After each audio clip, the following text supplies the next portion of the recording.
Last time on the Privateer. It's a race day, isn't it?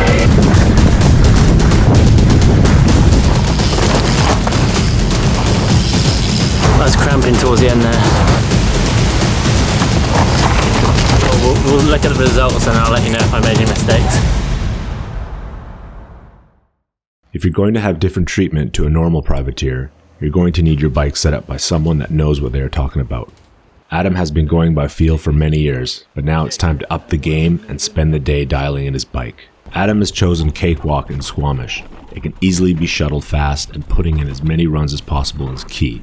It's very close to the type of terrain that he will encounter come August at the Enduro World Series in Whistler. We're going to be testing my suspension with Steve from Vorsprung suspension. Filming the Privateer, trying to get his suspension all set up and dialed. Make it as fast as we can, make it comfortable so we can race on it all day. Got some brand new 29er wheels ready to test out, see what's faster. Is it or is it not faster? We're going to find out. Yeah, so how have you gone about setting up your suspension to date? Go on Instagram.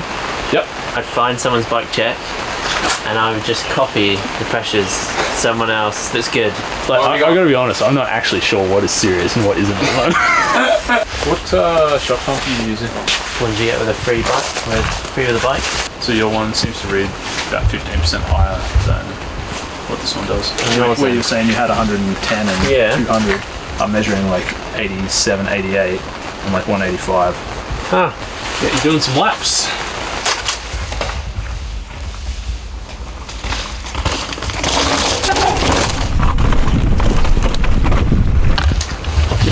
About 135 travel, 45 on there.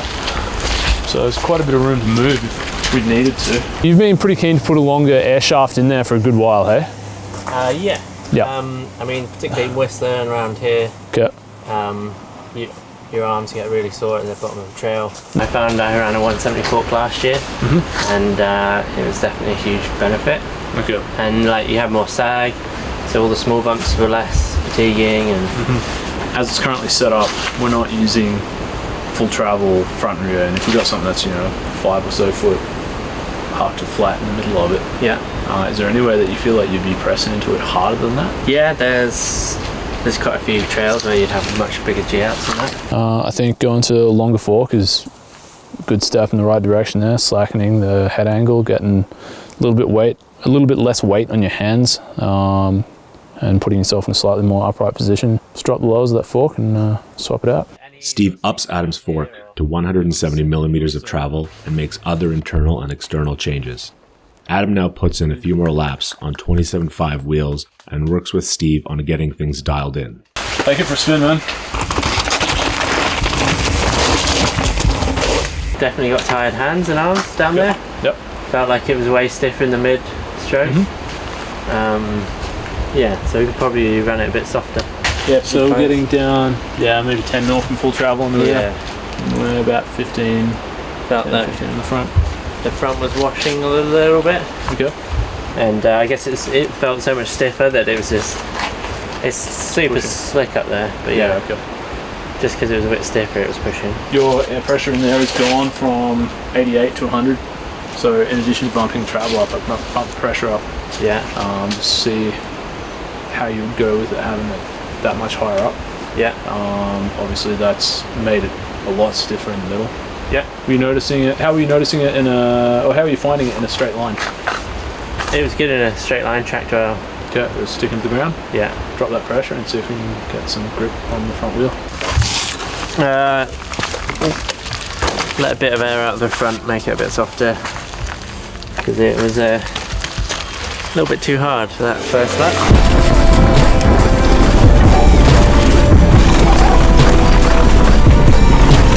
Fastest time yet. What are you noticing specifically? Yeah, a little bit too stiff. still like feeling tight in the hands, and the front felt like it was washing still. Okay. Like it's standing up in the middle of the travel. And then the front wheel would wash way short of the max travel. Alright. So yeah, definitely could be a little bit softer on that, I think. This wheel size, just outdated. The Scott Genius is designed to accept both wheel sizes, so if Adam is going to discover his best setup available, he'll need to try all combinations. The larger wheels go on, and Adam heads up for another lap. These wheels are never going to work. They're meant for road bikes. My mum's hybrid has this wheel size. Drop it in!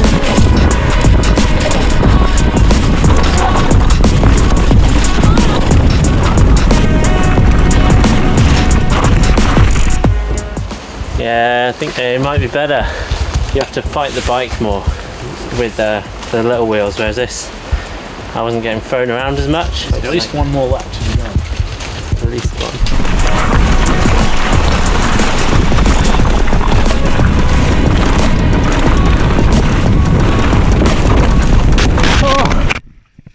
He has got mud up his arm. You have a digger? Yeah. Oh! Fuck! 650B would have had my back. With Adam's leg not looking great, the team calls testing to an end today and reschedules for the following week. We're back to testing, and Adam has decided to stick with 29er wheels. Steve picks up where he has left off and begins dissecting Adam's feedback. If we're not getting full travel there, then we need to look at a couple of things. First of all, make sure there's no tokens in there. There's not, are there? No tokens. All right. Check the pressure. We also need to look at the air volume trapped in the lowers. So we're at about 68 reading, which means it was at 69 or 70. Right now I'm going to check its tyre pressures first and foremost. You know, if you're complaining about traction or harshness or something like that, and the tyre pressure is completely off, then it's gonna throw everything else off. I'll let you know how it feels after this run. I want to know everything about what you don't like.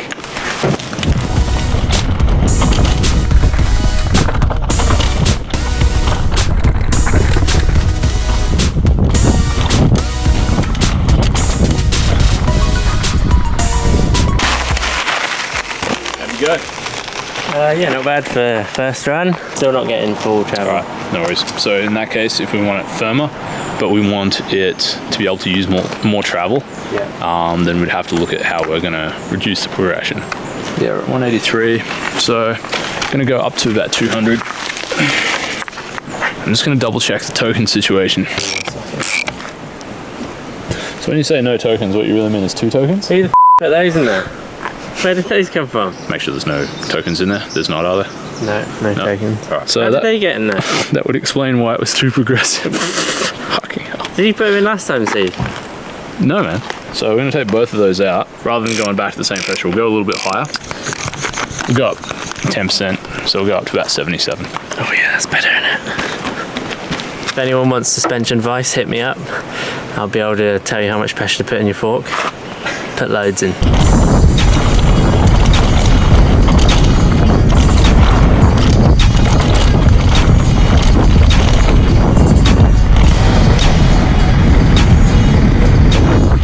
That was the best yet. The suspension was feeling way better after those final tweaks. Yeah, it was just feeling way more planted, stable in turns, and like I could just really attack it more. Hit the drops, and there's actually like some big drainage ditches on the way down. Yeah, okay. So you definitely bottom out there. Mm-hmm. Yeah, right. And you're feeling it on the rear in particular? Or? Yeah. Yeah, right. Because it looks like you're still using full travel, but you haven't blown the O-ring off the end. So yeah. Were you feeling that bottom out there? Not really. Okay. Seems like we're making progress.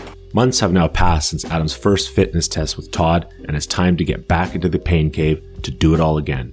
After the disappointment of the first race, what changes are we going to see here? We want to do first and foremost a true test to see how much you've improved. How much you've improved or not improved. You raced this last weekend without really completing all your training yet. Yeah, we're still in training, right? That's what I'm saying. And the bulk of it.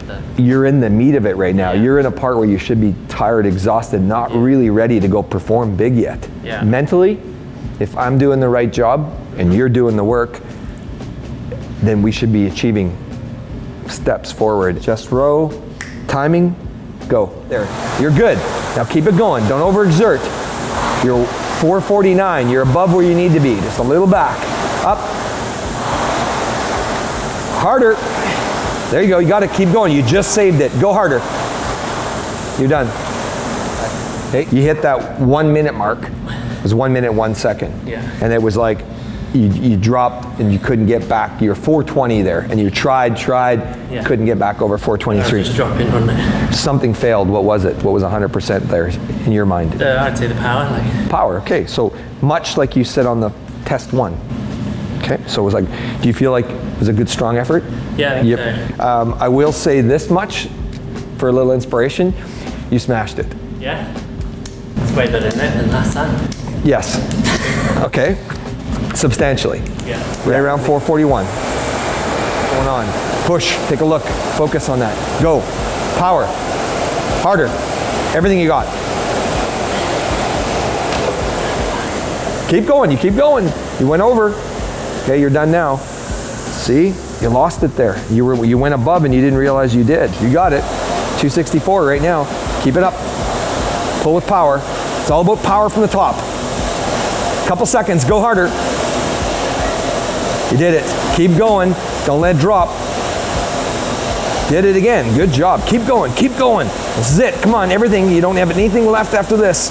Push. You're done. Do we have footage for him after the test last time here? Up again. For somebody who go, yeah, there we go. A little bit nauseous, yeah. I'm going to run these numbers, but I'm going to tell you right now, I just kind of did it while you were doing it. Yeah.